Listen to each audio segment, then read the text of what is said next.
Okay, good afternoon, everyone. Hope you're doing well today. We're going to do a Rashi from Parshas Emor. Cheating a little bit. I'm going to do a Rashi from the third Aliyah today, even though it's only Monday, although it feels like Tuesday based on the length of this week. But we learned many different things in Parshas Emor, starting with the laws of the Kohanim and Tumavatara, and the laws of Mumin, the laws of blemishes in Kohanim, blemishes in the animals. And then we get into the passage of Shor Ochesav Oez Ki Valed, which is part of the Yontif reading as well, in the midst here of the third Aliyah. And I wanted to highlight two psukim because I think it's interesting to think about. These are two psukim that have a lot of material to speak about, which I'm not going to do fully today, but just to raise it because I think it's something important to think about as we go through this parsha. There's so much else going on in the parsha; it's easy for it to get lost, but it's something critical for us to wrap our heads around as well.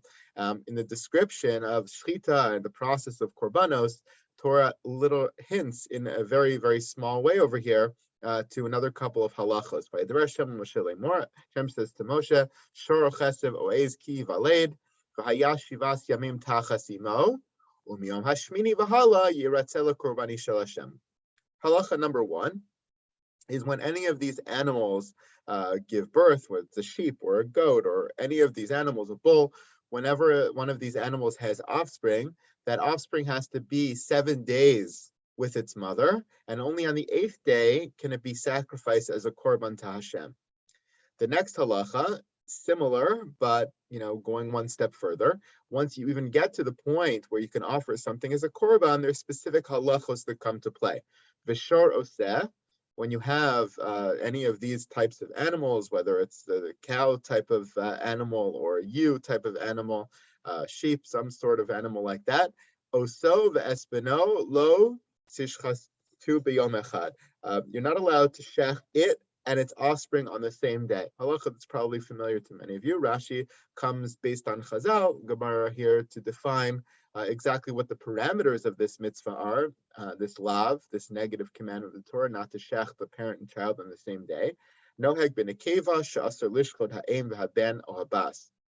It applies specifically to the female animal, not allowed to shech the female animal and the offspring, whether male or female, of that animal on the same day. Ve'eno noheg bezecharim, doesn't apply to the male. Muter lishchot ha'av v'haben. You can shech the father animal and the son animal, but not the mother. There's much to say, as I said, about these two halachos, but what you see here in some vague ways, the Rishonim start to point out, is the idea of sensitivity to some kind of moral code having to do with animals, whether you call it Tzar Baalei Chaim, whether you call it moral sensitivity training, whether you call it, whatever you're going to call it.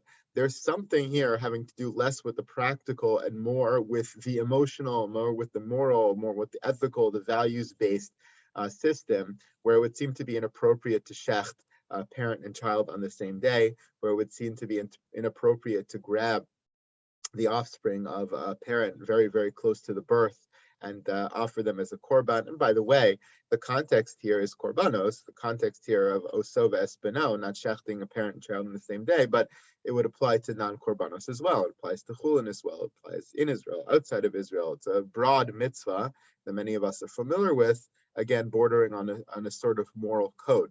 Now, as usual, the Torah doesn't give us a lot of insight into the reason behind these mitzvahs, the rationale behind these mitzvahs, what we're trying to achieve by observing these mitzvahs. We observe them because HaKadosh Baruch Hu commanded us to do so. We saw Rashi like that last week. But we ourselves can sort of deduce certain things like the Sefer HaChinuch does in order to understand the context of these mitzvahs and what we're supposed to derive from them, not necessarily indicating whether or not, based on that rationale, we should keep the mitzvah. No, we should keep the mitzvah because HaKadosh Baruch Hu commanded it, but trying to gain some insight into the wisdom of Hashem, the wisdom of the Torah, and what we're supposed to learn from it. And without going into the specific details of these two mitzvahs, which seem to teach a certain level of sensitivity, in the broad strokes of things, I think the idea that we're supposed to be sensitive to the world around us, whether that's inanimate objects, like we see even in the context of Moshe Rabbeinu and the plagues and the Nile that he has to be grateful for, and therefore Aaron has to inflict the makos, etc. Inanimate objects, to the animal world, to the plant world, and of course to the human world. are all very, very important. And they all come up in different contexts of the Torah. It's not just about being sensitive to other human beings, but being sensitive to the world around us. And part of that is in order to train us to appreciate that which HaKadosh Baruch Hu put in our world, and not to demean it, and not to disregard it. But in addition to that, there's something extra that I think we're supposed to gain from it. And that is a training in ourselves.